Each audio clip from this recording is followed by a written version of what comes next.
This channel does not promote any violent, harmful, or illegal activities. All content provided by this channel is meant for an educational purpose only.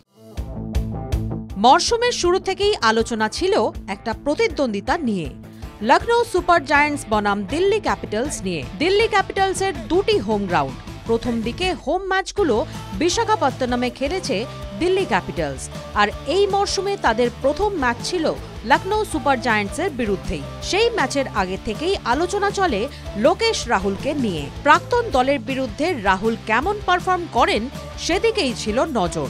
সন্তানের অপেক্ষায় ছিলেন লোকেশ রাহুল ও স্ত্রী আথিয়া শেট্টি। লখনৌয়ের বিরুদ্ধে প্রথম লিগের ম্যাচে খেলা হয়নি লোকেশ রাহুলের। সেদিনই তাদের সন্তান পৃথিবীর আলো দেখেছিল। হাড্ডাহাড্ডি লড়াইয়ের পর মাত্র 1 উইকেটে ম্যাচ জিতেছিল দিল্লি ক্যাপিটালস। ম্যাচ শেষে পুরো টিম সেলিব্রেশন করেছিল সদ্য পিতা হওয়া রাহুলের জন্য। দুর্দান্ত একটা অনুভূতি। নতুন টিমের রাহুল কতটা গুরুত্বপূর্ণ, শ্রদ্ধা এবং সম্মানের পাত্র সতীর্থরা বুঝিয়ে দিয়েছিলেন।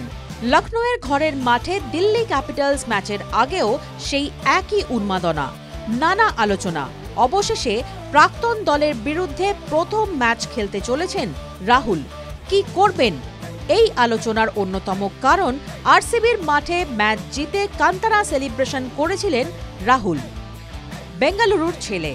আইপিএল কেরিয়ার শুরু হয়েছিল রয়্যাল চ্যালেঞ্জার্স বেঙ্গালুরুতেই। লখনৌ ছাড়ার আবহে আরসিবির সমর্থকরাও দাবি তুলেছিলেন রাহুলকে ক্যাপ্টেন করে আনা হোক। আরসিবি টিম ম্যানেজমেন্ট সমর্থকদের সেই কথায় যে গুরুত্ব দেয়নি, অকশনের চিত্রটাই বলে দেয়। হোক না প্রতিপক্ষ, আসলে তো ঘরের ছেলে। রাহুলের সাফল্য, ম্যাচ হেরেও ঘরের ছেলের জন্য গলা ফাটিয়েছিল আরসিবির গ্যালারি। লোকেশ রাহুল মাঠে ব্যাট দিয়ে সেলিব্রেশনে বার্তা দিয়েছিলেন, এই মাঠ আমারও। লখনৌয়ের মাঠে অপরাজিত হাফ সেঞ্চুরি, ম্যাচ জেতানো ইনিংসের পথে রেকর্ডও গড়লেন। আইপিএলে 40তম হাফ সেঞ্চুরি করেন। 5000 রানের মাইল ফলকও পেরিয়ে যান রাহুল। দ্রুততম হিসেবে 5000-এর রেকর্ড। আইপিএলে 135 ইনিংসে 5000 রান করেছিলেন ডেভিড ওয়ার্নার। 130 ইনিংসেই সেই মাইল ফলক পেরিয়ে শীর্ষে লোকেশ রাহুল।